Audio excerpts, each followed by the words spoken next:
To my YouTube listeners, if you haven't subscribed to the channel yet, please subscribe. It'll make a big difference for the Chassidic Story Project. This is the Chassidic Story Project with Barak Hullman, podcasting from Jerusalem, Israel. This podcast is sponsored by listeners just like you. To become a supporter of this podcast, please go to HasidicStory.com. HASIDIC story.com. You'll never know. You'll never know. You'll never know. You'll never know. An aguna, a woman whose husband had either left her without a get or disappeared, once came to Reb Yitzchak of Neshchiz, the great Rebbe, and asked for a bracha to find her husband. Reb Yitzchak, he sat for a second, turned his eyes towards the heavens, and then looked at the aguna and said to her, Be'ezrat Hashem, the Almighty will help you on your way back home. Now it hadn't been easy for this woman to get to Reb Yitzchak, because she had many kids at home, and she had a job, and she had to save up money in order to travel the 3 weeks to get to the Rebbe and ask for this bracha. She left her children with someone else, and here the Rebbe says to her, Be'ezrat Hashem, Hashem will help you on your way back home. So in the beginning, she was traveling as quickly as she could because she wanted to get back home. But then she realized that the Rebbe had said to her that Hashem will help on the way back home. He didn't necessarily say that Hashem would help her when she gets back home. So with a little bit of time left, she started slowing down her journey because she still hadn't found any hints as to where her husband had gone. And she made it a custom that with each town that she passed through on the way back home, she would sit on a park bench somewhere in a central location and look around and see if maybe somebody would come over and give her a message, or by some chance she would see her husband. And so it was on the entire walk home. She would sit down on a park bench and look around. And after a day or so, she would continue her journey back home until finally, after many weeks, she reached her hometown. And she felt a little bit of despair because the Rebbe had told her that Hashem would help her on her way back. And here she was, she had reached her hometown, and still there was no hint as to what happened to her husband. So she decides before she heads back home, she's going to sit on a park bench, as was her custom, right in the center of town, and see if Hashem would help her in that way. And as she's sitting there, people in the town who knew her, they started coming over and saying, "No, how did it go by the Rebbe?" She said, Be'ezrat Hashem, the Rebbe's bracha will come true. And then word got back to her children, who came running after her.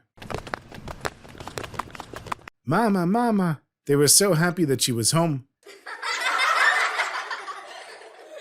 They said to her, Mama, why don't you come back home? She said, children, I love you so much, but I'm still waiting for the Rebbe's bracha to come true. The children, they didn't understand, so she told them, the Rebbe told me that Hashem will help me on the way back home. And since I'm so close to home, but I'm not home yet, I'm waiting to see the Rebbe's bracha come true and see how Hashem is going to help me. So eventually the children got tired. They went back home. They knew their mother was back, so they felt happy and confident. And as the sun is starting to set, this woman starts to feel a sense of despair. Really, how could it be? She traveled all the way to the Rebbe and all the way back home, and so far, nothing happened. Just then, there was a group of Polish soldiers who came to a local inn right near the bench where the aguna was sitting. And one of the soldiers, he tied up his horse and then went inside for a drink. And after half an hour or so, he came out and sat down on the bench right next to the aguna. Being a religious woman and a modest woman, she moved far away from the man sitting on the bench. And the soldier, he looks over at the aguna and he says to her, you know, once we used to be close to one another, but now you're moving away from me? And the woman looks over at the soldier and she says, oh my God, it's my husband. I don't understand. What's going on? Now, in the meantime, there were all of these people coming and saying hi to the aguna, welcoming her back home. Her kids, of course, had come. Neighbors had come. Everyone in the town knew her. And now a crowd started to gather, because they knew that she had gone to the Rebbe to get a bracha, to find her husband. And here, her husband is sitting next to her on the park bench, cleanly shaven, not looking at all like a religious Jew like he used to be, in a Polish army uniform. And everyone's trying to understand what's going on. So the woman looked at her husband, and it had been many years since she had seen him. And since he looked so different, She said to him, you look exactly like my husband, but maybe you could just be somebody who looks similar to him. My husband wasn't a soldier. Tell me, what are the names of our children? And he named off all the children. And then he named all of her relatives and described the home that they had lived in before they moved to this town. And it was clear that he had identified himself beyond any shadow of the doubt. She said to him, well, how did you end up as a soldier? I don't understand this. So he said, listen, I left you and the kids. I started traveling around. And one day I was in a city and someone told me I could make money by becoming a soldier. So I joined the army. I didn't tell them that I'm a Jew. Shaved my beard, cut off my payas, threw away my tzitziot and kippah. And here, I've been in the army for many years now. At that moment, another soldier came out of the inn. And he was pretty drunk at that point. And when he came out, he started arguing with the Aguna's husband, saying, hey, are you the one that messed with my horse? And the Aguna's husband, he said, what are you talking about? I didn't do anything to your horse. He said, sure you did. I saw you. You want to take my horse. Are you trying to steal my horse? So now the Aguna's husband, he stands up. He pulls out his gun. At the same time, the other soldier pulls out his gun and shoots the Aguna's husband right there on the spot. The whole crowd is shocked. They couldn't believe it. Everyone's trying to understand what happened. And in the meantime, the poor Aguna, she passes out right there on the park bench. In the meantime, the head officer, he comes out of the tavern and he sees there's a dead soldier on the floor and another one holding a pistol. And he has the other soldiers arrest the soldier who shot the other one and takes the Aguna's husband, throws him on the back of a wagon and rides away.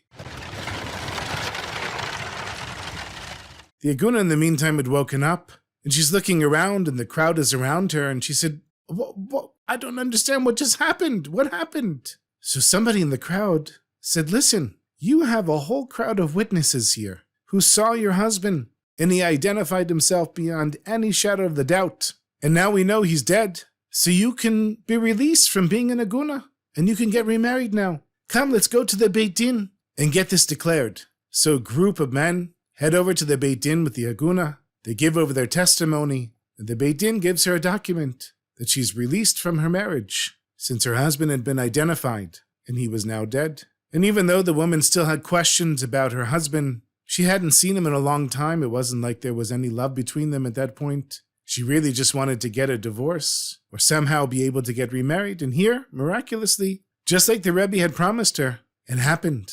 After waiting a few weeks, the former Aguna could not help but have to go back to the Rebbe and ask him exactly what had happened here. And even though, again, it was a long journey, she went to the Rebbe and she asked Rebbe Yitzchak to please explain to her this crazy situation and what had just happened with her husband. So Rebbe Yitzchak, he sat there in his room and he said, my dear woman, the truth is that your husband had died many years before. And I could see with my heavenly vision that you were actually free to remarry. But since no Beit Din, no rabbinical court, is permitted to pronounce an Aguna free to marry on the basis of the holy vision of a tzaddik, I asked Hashem to find another way for you to be released from your marriage. And so Hashem agreed to bring your husband's soul back into a body, just for a short amount of time, so that there could be witnesses in order to free you from your obligation to your husband. And that's what happened.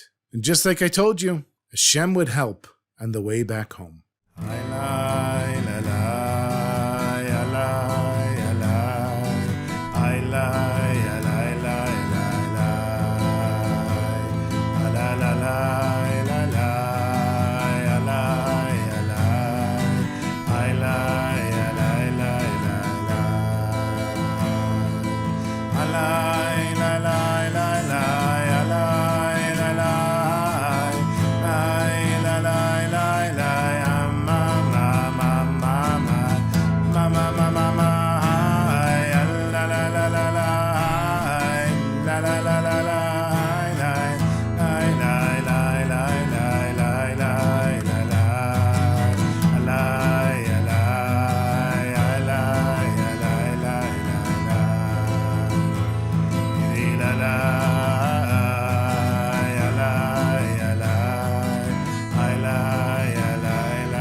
Thank you so much for listening to these stories. If you know somebody who still hasn't heard of the Chassidic Story Project, you know what they're missing out on. Please make sure to share a link with them, either from the website, HasidicStory.com, or from wherever you subscribe to your podcasts. And of course, make sure to leave us a review and 5 stars. It makes a big difference in the charts, and more people will see the podcast and be able to listen to it. Thank you so much for listening, and I look forward to sharing our next story together.